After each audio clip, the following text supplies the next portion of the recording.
I have done a lot of troubleshooting also. We discuss why the process fails. Maybe my feed was not filtered good, or maybe some precipitation was there. Maybe there was something. Maybe by inoculation was something. That means 1, 2, maybe 3 parameters to look at. When I go here, 1, 2, 3, 4, 5, 6, 7 parameters to look at. That means if both fails, you need here maybe 6 months to make troubleshooting, and you need here less. That is the key message. You reduce the parameter and human interaction. If it fails, you have only 2, 3 parameters to look at. Actually, I am finished. That is my last slide. We are a young company. We are 5 years old, in Germany based. And that is my team. I am a lucky person to demonstrate their results. They have done an excellent job. And now this platform technology and also this philosophy we are offering to clients for process development. Yeah, that's it. And I would be happy to answer your question. We own our medium. We have our own medium, cell line and vector, etc. When we speak with our clients, some clients say, I have an antibody. Can you develop a production process for us? We say yes. We take their gene of interest and put into our expression platform, vector, cell line, and use medium. We have not seen so far in all processes, around 6, 7 processes we have developed, that there is one clone which produces really high lactate. We have never seen. The lactate issue and the pH issue is forever solved in our case. That is the case 1. Now we go to case 2. Some clients come and say, I have already a cell line, but I don't have time to develop a new cell line. Can you get my cell line and push the productivity a bit higher using your culture medium? We say yes, and then we get their cell line. It is also a CHO. Yeah?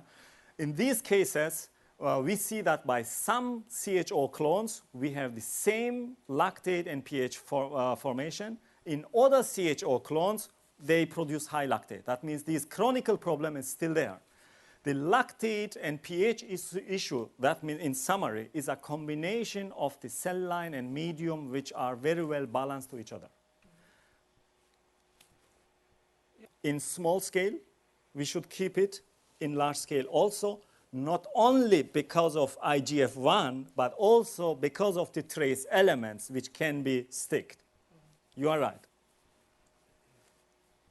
Optimization. Now, for instance, a company has to go to higher yields, try to get higher titers. Should they optimize in the large scale, or should it always go through the small scale and then go back to the large scale?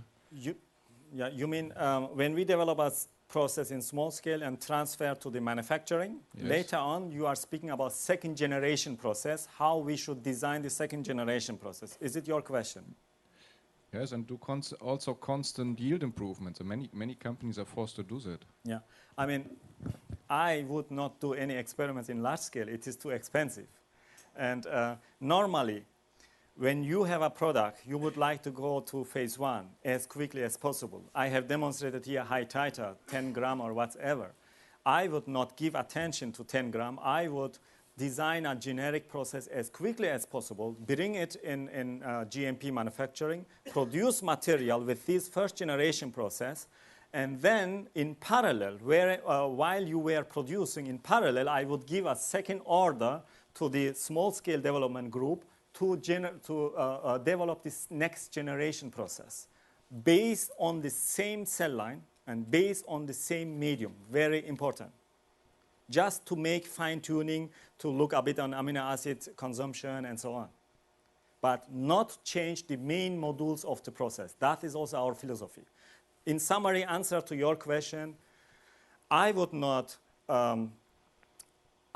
give attention to titer. I would push as quickly as possible the process to GMP manufacturing, produce materials in hospital, and then give order to my group, small scale group, to generate next generation process based on the same process modules, same cell line and medium. But not make experiments in 10,000 or whatever, 1,000 liter by rate.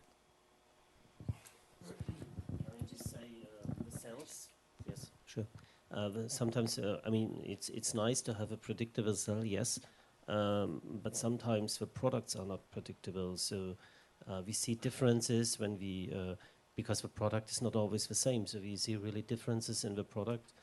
When we do expression, have you ever encountered this problem with your cell lines?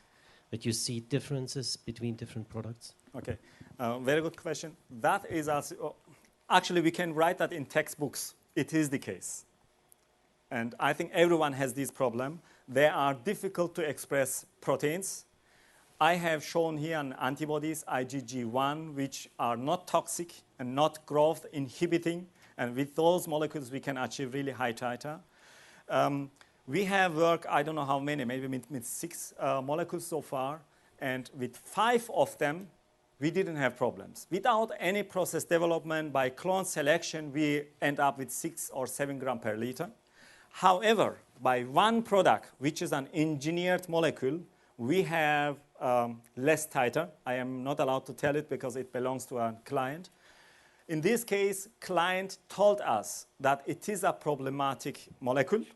It will be produced already in a first generation process. And then they come to us and give order to generate a next generation process based on our cell line. And we have done that, and we could show almost factor 10 higher titer. But compared to absolute numbers, it is disappointing. It was disappointing for us, and we have spoken to them. Something is wrong, and they said it is a problematic molecule. They are glad that the titer is already so high. In summary, yes, product-specific cell line behavior and titer is there, and that is a fact. So in your sort of model for success in scaling up, you're sort of proposing that you really want stable cells. What happens if you're trying to use a non-CHO cell line which has sort of modifications in glycosylation and things like that, which aren't as stable as your standard CHO cell line, and the only way to get your product is to go through this process? How are you going to scale up if what you want is a really stable, sort of really predictable cell line, and you know that you're not going to have that? Do you say, you're going to need a much more complicated sort of monitoring system after scale up? Yeah. I try to give your question back. I am not sure if I have understand in the right way. You are saying, if we should develop a similar platform technology, which is not based on CHO, it is another cell line, what should we do to have similar robust data? The answer is this presentation. Go to vector design, and there are 2 criteria on which I should give attention. Go to the cell line. What should we do by host cell line development? Not the clone which produces already your antibody. The host cell line development has taken 2 years at Cellca. And look these criteria, and what should I do to fulfill these criteria? And then you have developed the host cell line. And then culture media. What should I do to fulfill this culture media development? Like no hydrolysates, no proteins, etc., etc. I mean, that is the whole presentation. Therefore, it was important for me to go through every module and write the most important criteria on it. And the development of the platform technology has taken 2 to 3 years. And if you really would like to have such a robust technology, doesn't matter what kind of cell line it is, the basic principles are the same.